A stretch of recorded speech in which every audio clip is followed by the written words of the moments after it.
Oi, asal kau buang sampah rata-rata? Lah, satu je takkan tak boleh. Kalau kau fikir macam tu, semua tempat jadi tempat pembuangan sampah. Sampah ni bukan boleh merosak pemandangan je tau. Depan laut pun bahaya nanti. Oh yeah. Sorry lah.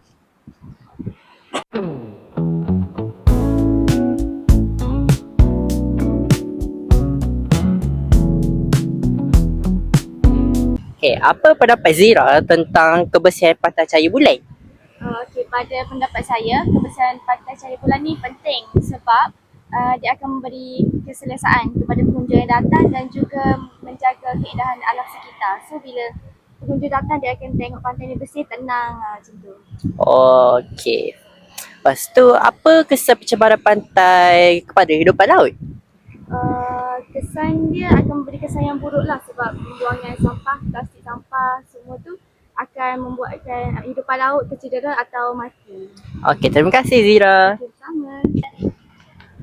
Alia, tanya, kenapa bagi ajar kan? Kenapa menjaga kebersihan dianggap tanggungjawab bersama? Pada pendapat saya, menjaga kebersihan adalah tanggungjawab bersama kerana kita dapat mengelakkan, dapat menjaga kesihatan komuniti lah daripada penularan penyakit berjangkit macam AIDS ke, sebab ini tempat umum komuniti kat sini. Okay.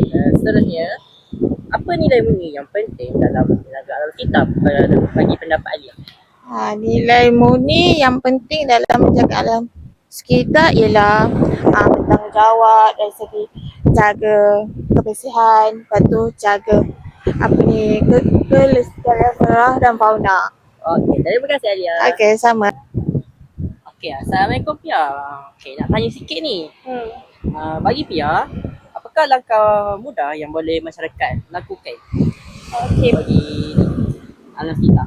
Okey, pada pendapat saya langkah paling mudah dia boleh buang sampah di tempat yang betul, kurangkan penggunaan plastik dan sama-sama jaga kebersihan kawasan sekitar lah. Sebab walaupun nampak kecil, kalau semua orang buat benda yang sama, kesan dia memang besar untuk alam sekitar kita ni. Next, bagi Pia lah. Apa perasaan Pia bila nampak orang buang sampah merata-rata di depan Pia? Perasaan saya ni kecewa dan sedih lah sebab bila buang sampah merata-rata ni memang boleh mencemarkan alam sekitar kita, dan kadang-kadang sampah kecil ni pun boleh rosakkan pemandangan serta haiwan-haiwan, terutama haiwan hidupan laut lah dengan plastik-plastik yang diorang buang mati tu. Okay, terima kasih. Okay, sama.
Alam sekitar bukan warisan nenek moyang, Tetapi pinjaman untuk generasi masa depan.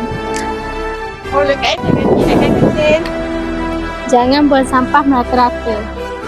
Sayangi bumi kita.